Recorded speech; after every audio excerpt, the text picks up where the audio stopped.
देवासनी हे अचानक असं काय झालं आहे? त्यांचं ध्यान आख्यानामध्ये हाय, मला कळतं आहे, पर काय झालं आहे त्यासनी हे आता मला कसं कळावं? काय झाले मुनिवर, तुम्ही असे मौन का?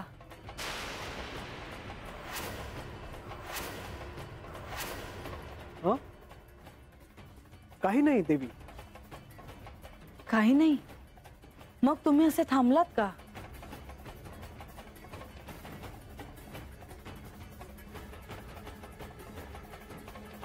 हे प्रभू, काहीतरी करा प्रभू. श्री म्हाळसा देवींना मी आता काय सांगावे?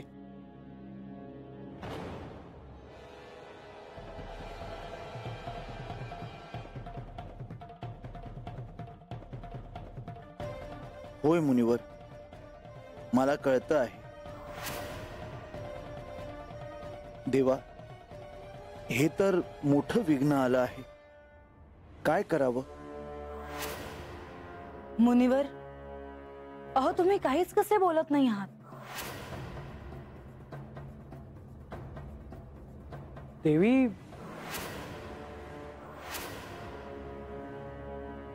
श्री गणेश, ह्या आख्यानात मोठे विघ्न आले आहे. देवा, मी असताना कोणतेही विघ्न येणार नाही.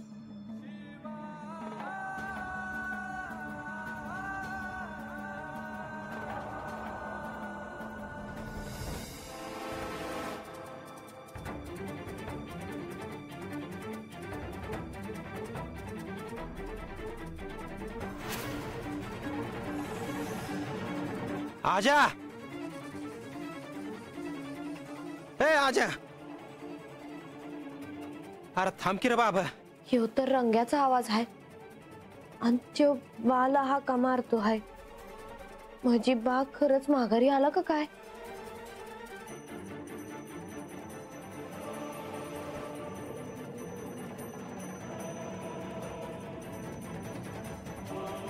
अरे अरे काय माणूस आहे ना, किती हाका मारायच्या. यो काजा, उघड वासक्यात राग घालून घेऊ नकस. तुझ्या आणि बानूच्या काळजीनं आबा काय बाई सांगत होता का नाही? हा राजा, आम्हा समदेसनी काळजी आहे तुमची. आणि मला माझ्या पोरीची काळजी आहे. माझ्या पोरीचं भलं कशात हे चांगलं ठाव आहे मला. आणि हे बघ, जेजुरीचा विषय आता नग. अरे राहिलं बाबा, राहिलं. मला इतकं सांगायचं आहे की तो किती बी डोसक्यात राग घालून घेतली का नाही, तर एक ध्यानात ठेव, बानू देवांची बायको आहे. राजा कुणी सांगावं, देव जरी जेजुरीत असलं तरी आज ना उद्या घेता यात्याल आणि बानूला घेऊन जेजुरीला जात्याल बी. अरे तसं असतं तर माझी बानू जेजुरीत हात कशा पायी आली असती. अरे हे राग्या, मला आता काय बी ऐकायचं नाही. झालं ते पुरं आता. तू ये आता. काळजी घे आणि काय लागलं तर सांग.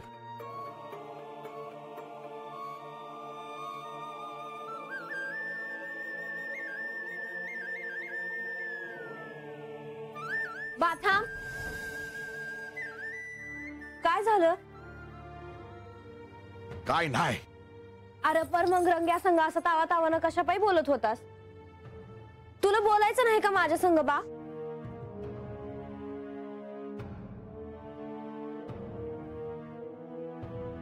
हे बानू, आता मला काय बी विचारू नकस. मग चल 2 घास खाऊन घे. नग, मला भूक नाही.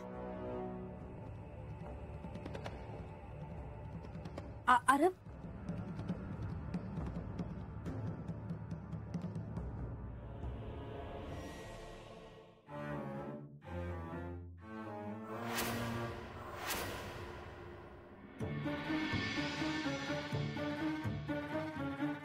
बा असा कशा पायी वागतो हाय? तो रागवला हाय म्हणजे नक्कीच काहीतरी झालं असणार त्या वस्तीवर. पर काय ते काय सांग ना बा.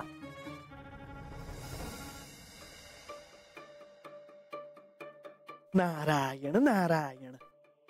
श्री गणेश, खरोखरीच तुमच्यामुळे हे विघ्न दूर झाले.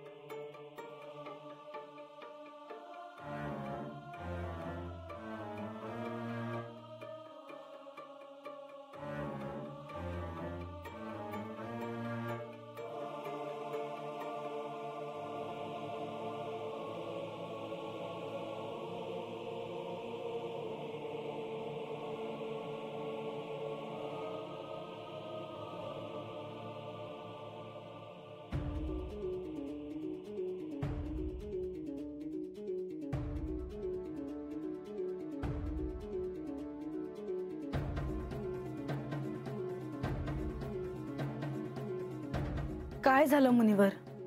मला काही कळेल का? काही नाही देवी. आख्यान सुरू असताना तुम्ही असे अचानक थांबलात म्हणून विचारला मी. मुनिवर, आता अधिक विलंब न करता आख्यानाला पुन्हा सुरुवात करावी. होय देवा. नारायण नारायण. तर मल्लासुराला आता हे कळून चुकले होते की दैत्य सेनेला एकत्रित केल्याशिवाय दुसरा पर्याय नाही.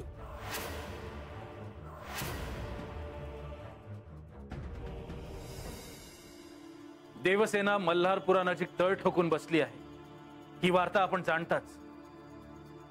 त्याचाच विचार करतोय मी. आता आपण देखील देवसेनेला आव्हान देण्यासाठी सज्ज व्हायला हवं. तुझ्या डोक्यात काहीतरी चाललंय याची मला कल्पना आहे. काय आहे तुझ्या डोक्यात? साऱ्या दैत्य कुळाला आवाहन करावं असं मला वाटतं आहे, आणि त्यासाठी मला सगळ्यांना भेट द्यावीशी वाटते आहे. हो, पण एक गोष्ट ध्यानात ठेव. त्या देवांना हे कळता कामा नये याची दक्षता मात्र घ्यायला हवी. होय, आपण निश्चिंत राहा, त्यांना कळणार नाही. मी आणि माझे बंधू दैत्य कुळातील महापराक्रमी दैत्यांना युद्धासाठी यायला सांगणार आहोत. दैत्य कुळातही एकाहून एक महापराक्रमी आणि क्रूर असे दैत्य आहेत. वेळ पडल्यास कोणी 12 हातांचा होऊ शकतो, कोणी 2 तोंड धारण करू शकतो, तर कोणी 10 तोंड धारण करू शकतो. कोणी वाघाचं रूप धारण करू शकतो, तर कोणी बोकडाचं रूप धारण करू शकतो. हे असे आणि अनेक रूप धारण करणारे दैत्य आपल्याला सहाय्य करायला सिद्ध होतील याची मला आशा आहे. आमचा आदेश आहे, हे कळता क्षणीच ते युद्धाला सिद्ध होतील याचा प्रत्यय येईल तुला. होय, नक्कीच. साऱ्या दैत्य कुळाला बोलावण्याचे दायित्व आता तुझ्यावर आहे, हे ध्यानात ठेव. ये तू आता.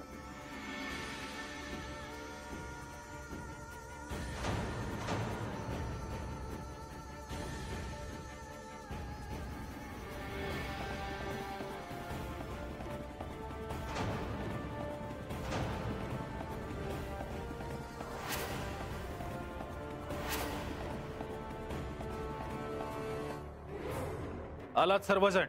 होय बंधो, तुमचा निरोप मिळताच आम्ही इकडे आलो. पण बंधो, असं काय झालं म्हणून तुम्ही आम्हा साऱ्यांना इकडे बोलावलं? दैत्यांचा निपात करण्यासाठी सगळी देवसेना घेऊन सर्व देव मल्हारपुराच्या जवळ आले आहेत. मल्हारपुराजवळच देवसेनेनी मोठं शिबिर बांधलं आहे. गुप्तहेरांनी ही वार्ता दैत्यराज मल्लासुरांपर्यंत पोहोचवली आहे. त्या भयभीत झालेल्या दैत्यांना बघून त्या भ्याड दैत्यांना मीच यमसदनास पाठवून दिलं. अगदी योग्य तेच केलेत बंधू तुम्ही. पण आता त्या देवसेनेला आव्हान देण्यासाठी आपल्याला साऱ्या दैत्यांना एकत्र करायचे आहे. आपल्यावर खूप मोठे दायित्व आहे.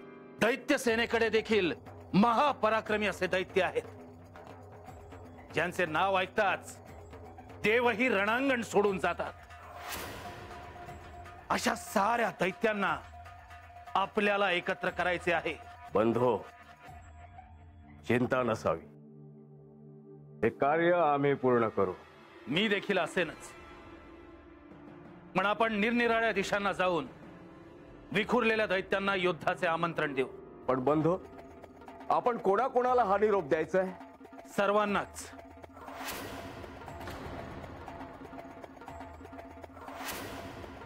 ज्वालामुख, शूलजिव्हा, भीषणमुख, नरांतक, ऊर्ध्वकेशी, देवनाशक या आणि अशा साऱ्या महापराक्रमी दैत्यांना आपल्याला बोलावणे करायचे आहे.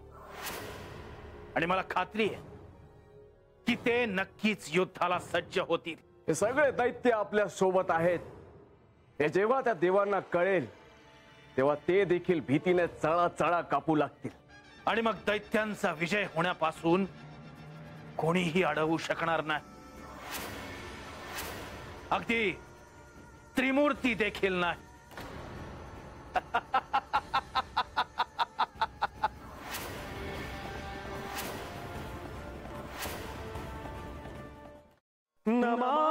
ईशमीशान निर्वाण रूपम विभुम व्यापकम ब्रह्म वेद स्वरूपम निजं निर्गुणम निर्किल्पम निरीहम चिदाकाशमाकाशवासम भजेहम निराकार ओंकार मूलम तुरीयम गिरिज्ञानगोतीत मीशं गिरीशं तुषाराद्रिसंकाश गौरं गंभीरं मनोभूतकोटि प्रभाश्री शरीरम्।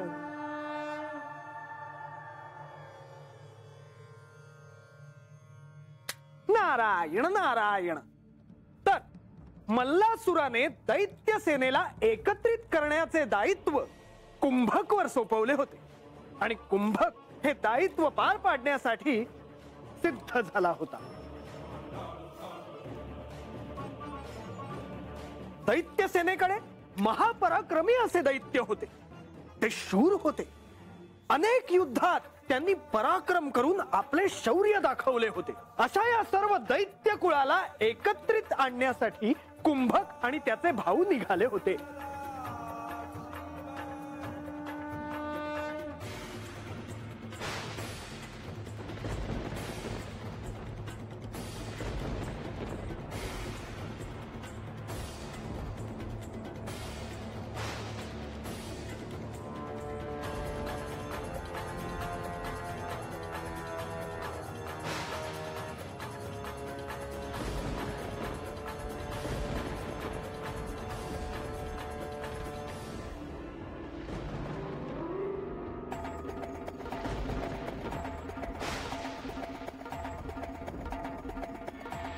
दैत्यराज मल्लासुरांच्या आज्ञेमुळे सर्व दैत्य एकत्रित आले आहेत, आपली भेट घेण्यास उत्सुक आहेत।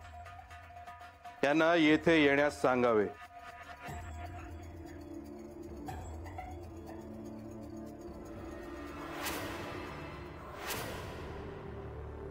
प्रणाम दैत्यराज, हा शूराद्रथ आपल्या सेवेत हजर आहे, आज्ञा असावी।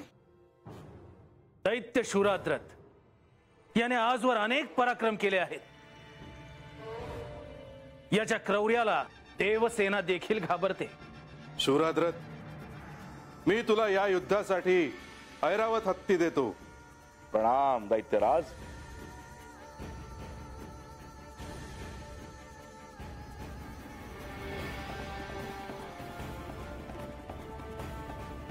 प्रणाम दैत्यराज। युद्ध निपुण सेना कौशल दैत्य, आपले स्वागत असो। आपले सेना कौशल्य संपूर्ण दैत्य कुळाला ठाऊक तर आहेच। आपणास भव्य रत्न दिले जावे अशी दैत्यराज मल्लासुरांची आज्ञा आहे। या युद्धाला मी सज्ज झालो आहे दैत्यराज।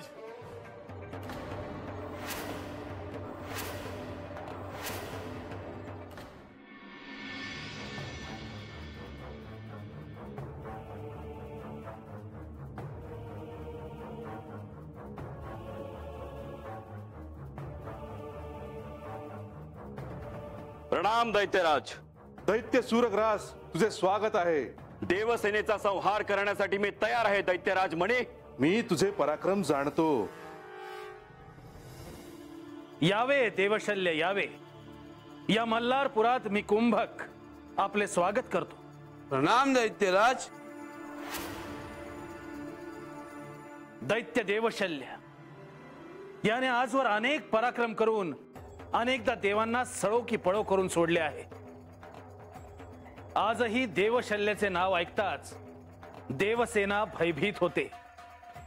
मी तुझ्या शौर्याने प्रसन्न झालो आहे। तुझ्यासारख्या सामर्थ्यवान दैत्यामुळे दैत्यांना देखील बळ मिळणार आहे। मी तुला पशुपती नावाचा हत्ती आणि रत्नांनी मढवलेला शुभ्र घोडा भेट देतो। दैत्यराज म्हणी माझा प्रणाम स्वीकार करावा। हा चंडकोड आजवरच्या देवांच्या आणि दैत्यांच्या युद्धामध्ये दैत्यांचा विजय व्हावा म्हणून याने अनेकदा सहाय्य केले आहे। मी तुला 4 घोड्यांचा रथ भेट देतो।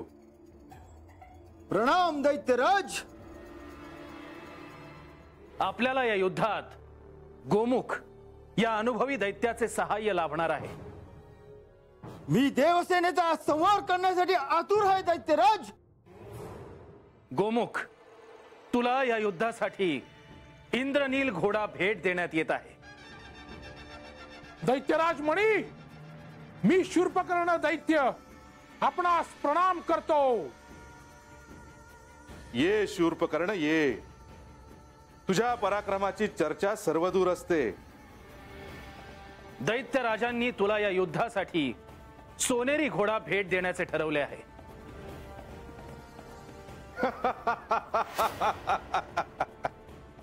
मी आपणा सर्व दैत्यांचे स्वागत करतो. संहार संहार दैत्यराज संहार. दैत्यराज म्हणे, कुठे आहे ती देवसेना? त्या देवसेनेचा मला संहार करायचा. खड्गदंश, तू येशील असे मला वाटले नव्हते. मी तुला सगळीकडे शोधले, पण तू सापडला नाहीस. होय, मी खूप दूर गेलो होतो, पण मला समजले की देवसेनेने सर्व दैत्य कुळांना आव्हान केले आहे. त्याच वेळेस मी ठरवले देवसेनेचा संहार करायचे. धीर धर. त्या देवसेनेचा संहार करायला सर्वजण उत्सुक आहेत. दैत्यराज म्हणे, आपण आज्ञा करावी. सर्व देवांचा वध करायला मी तत्पर आहे. लवकरच लवकरच तो क्षण येईल. ही अशी दैत्यसेना बघितल्यावर साऱ्यांच्या काळजात धडकी भरल्याशिवाय राहणार नाही, हे मला ठाऊक आहे. आपल्या या दैत्यसेनेने रणांगणावर पाऊल ठेवताच साऱ्या देवसेनेला भय वाटणार आहे. तुम्हाला मृत्यूचे भय तर नाही ना? नाही. जेव्हा या दैत्यकुळात जन्म घेतला तेव्हाच रणांगणात मृत्यू येणार हे निश्चित झाले होते. चला आता आपल्या पराक्रमाची शर्थ करूया आणि त्या साऱ्या देवांना असा धडा शिकवूया की यापुढे कधी ते दैत्य कुळाकडे वळून पाहण्याचं धाडस करू शकणार नाहीत. चला सगळ्यांचा निपात करूया. दैत्य कुळाचा दैत्य कुळाचा दैत्य कुळाचा. नारायण नारायण. तर मल्हारपुराजवळ देवसेनेने आपला तळ ठोकला होता आणि समस्त देव आपल्या सैन्यासह युद्धासाठी सज्ज झाले होते. कुंभकने आपल्या गुप्तहेरांना त्यांच्यावर पाळत ठेवायला सांगितले होते. हे गुप्तहेर कुंभककडे ही वार्ता घेऊन आले की समस्त देवसेना युद्धासाठी सिद्ध झाली आहे. एकीकडे देवसेना सिद्ध झाली होती आणि दुसरीकडे मल्लासुराने केलेल्या आवाहनामुळे सर्व दैत्य मल्हारपुरात एकत्र आले. मल्लासुराने सर्व दैत्यांना निरनिराळ्या गोष्टी देऊन त्यांचा सन्मान केला. या युद्धासाठी मल्हारपुरात सर्व दैत्य एकत्रित आले आहेत ही वार्ता श्री मार्तंड भैरवांच्या शिबिरातही पोहोचली होती. म्हणजे आता युद्ध होणारच हे जणू निश्चितच झाले होते.